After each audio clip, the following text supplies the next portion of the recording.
खुदावंद मसीह यस्सु के खूबसूरत जलाली और बाबरकत नाम में आप सब बहन भाइयों को सलाम। मेरे अजीजों, खुदावंद यस्सु को जब हमने कबूल किया तो उसके कबूल करने का मकसद क्या था, हमने क्या सोचकर खुदावंद मसीह यस्सु पर ईमान लाए।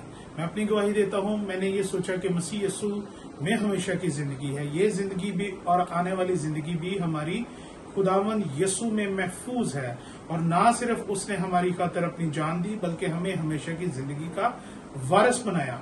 और ना सिर्फ वारिस बनाया, उसके वसीला से हम खुदा बाप के बेटियां बेटे होने का हक भी हमें मिला। और ना सिर्फ हक मिला बल्कि उसके साथ हम मेरास भी हुए। अगर हम इस जिंदगी में ही खुदावंद यस्सु पर उम्मीद रखते हैं तो खुदा के पाक कलाम में लिखा है कि अगर हम इस जिंदगी में, सिर्फ इस जिंदगी में अगर हम मसीह यस्सु पर ईमान रखते हैं तो हम सबसे ज्यादा बदनसीब हैं। बाइबल मुकद्दस बयान करती है कि इस जहान में ना सिर्फ बल्कि आने वाले जहानों में भी उसी का नाम लिया जाएगा। तो मेरे अजीजों, अगर आपने खुदावंद यस्सु को कबूल किया है तो आपके पास हमेशा की जिंदगी है, और ये हमेशा की जिंदगी आप रखते हैं। और जब आप मसीह यस्सु को कबूल करते हैं, उसके नाम से बपतिस्मा लेते हैं, अपने गुनाहों को धो डालते हैं और उसके नाम से और उसे अपना हकीकी निजात दहिंदा कबूल करते हैं, तो बाइबल मुकद्दस कहती है कि वो आपको इनाम में पाक रूह देता है।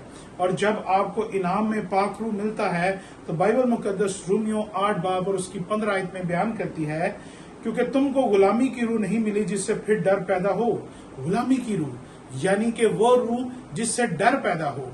जब आप गुनाह करते हैं तो आप गुनाह से मगलूब हैं, गुनाह आप पर गालिब आ जाता है। लेकिन खुदावंद यस्सु ने हमें गुनाह से छुड़वाकर आजादी का रूह बख्शा कि हम एक आजाद जिंदगी गुजार सकें। इस आजादी का ये मतलब नहीं कि हम गुनाह करें बल्कि उसकी मर्जी को पूरा करें, क्योंकि उसके खून बहाने से, उसके जान देने से हमने गुनाहों से नजात पाई। तो मेरे अजीजों, जब उसने हमारे लिए अपनी जान दी और अपना खून बहाया तो उसने हमें आजाद किया।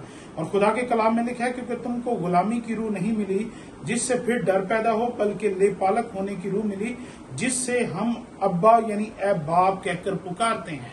ये खुदावंद यस्सु के रूह ने हमें हक बख्शा। ले पालक यानी लेके पाले हुए, यानी मसीह यस्सु के वसीला से, उसके जान देने से, उसके खून बहाने से उसने हमें खुदा बाप के लिए खरीदा और उसके बेटियां बेटे होने का हक बख्शा। यानी कि यस्सु के खून से लेकर हम पाले गए हैं। खुदावंद यस्सु के वसीला से हम खुदा बाप के बेटियां बेटे हैं, और इसी वजह से उसने हमें ये हक बख्शा कि हम अब्बा यानी ए बाप कहकर पुकारते हैं। ये इसके पीछे रीजन है कि हम खुदा बाप को खुदा बाप क्यों कहते हैं, क्योंकि हम मसीह यस्सु पर ईमान लाए हैं और उसने अपनी जान और खून देकर हमें खरीदा है और ले पालक बेटे होने का हमें हक बख्शा है।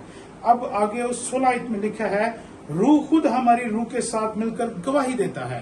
पाक रूह यानी खुदा का रूह हमारी रूह के साथ मिलकर गवाही देता है। जब हम दुआ करते हैं तो खुदा का रूह हमारी रूह के साथ मिलकर दुआ करता है। बाइबल मुकद्दस में लिखा है, और रूह आहें भरकर मुकद्दसों के लिए शफायत करता है। और जब खुदा का रूह हमारी रूह के साथ मिलकर दुआ करता है तो लिखा है 16 आयत में, रूह खुद हमारी रूह के साथ मिलकर गवाही देता है। तो फिर पाक रूह ये गवाही देता है कि हम खुदा के फर्जंद हैं, कि हम खुदा के बेटियां बेटे हैं, और अगर बेटियां बेटे हैं तो मसीह यस्सु के हम मेरास हैं। आगे 17 आयत में लिखा है, और अगर फर्जंद हैं तो वारिस भी हैं, यानी खुदा के वारिस और मसीह के हम मेरास, बशर्ते कि हम उसके साथ दुख उठाएं ताकि उसके साथ जलाल भी पाएं। ना सिर्फ खुदा ने हमें वारिस बनाया बल्कि खुदावंद यस्सु का हम मेरास बनाया। यानी जितना हिस्सा मसीह यस्सु का खुदा बाप ने ठहराया उतना ही हिस्सा हमारा है। जब हम उसके साथ दुख उठाएं, मुसीबतें भी उठाएंगे, उसके नाम की गवाही देंगे, उसके नाम की गवाही को इस दुनिया में लेकर चलेंगे, उसकी गवाही हम लोगों से शेयर करेंगे। जो अहकामात उसने दिए हम जब उन पर अमल करेंगे तो ना सिर्फ हम वारिस होंगे बल्कि हम खुदावंद यस्सु के साथ हम मेरास भी हैं। जितना मसीह यस्सु का पोषण है उतना ही हमारा है, क्योंकि बाइबल मुकद्दस कहती है कि जैसा वो है इस दुनिया में वैसे ही हम भी हैं। और खुदा के कलाम में लिखा है, वो तुम में होगा और तुम उसमें होगे। मेरे अजीजों, खुदावंद यस्सु ने अजीम कुर्बानी देकर, अपनी जान देकर, अपना खून देकर ہمیں یہ حق بخشا ہے، آئے ہم اس کی قدر کریں اور خداوند یسوع کے گواہ بن جائیں، کیونکہ مسیح یسوع پر ایمان لانا صرف یہ نہیں ہے کہ ہم اس پر ایمان لائیں اور گھر میں بیٹھ جائیں اور اس کی خدمت نہ کریں۔ اس ایمان کا کوئی فائدہ نہیں ہے، کیونکہ وہ آپ کی روح بلکہ اس تمام دنیا کے لیے اس نے صلیب پر قربانی دی، وہ ہم سب کو بچا چکا ہے۔ مقدس پالوس رسول کہتے ہیں کہ اس نے جو ہم سب کی خاطر مر گیا، آؤ ہم اس کے لیے جئیں جو ہم سب کی خاطر ہوا۔ کیا ہم اس کے لیے جیتے ہیں؟ کیا ہم اس کے حکموں پر عمل کرتے ہیں؟ کیا ہم اس کی گواہی شیئر کرتے ہیں؟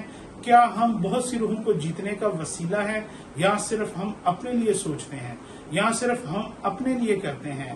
کیا ہمیں جو 1 توڑا ملا تھا وہ ہم نے دبا دیا، یا ہم 3 سے 6 کر رہے ہیں، یا 5 سے 10 کر رہے ہیں؟ یاد رکھیں، 1 توڑے والے سے وہ توڑا لے لیا گیا اور جس کے پاس 10 تھے اس کو دے دیا گیا۔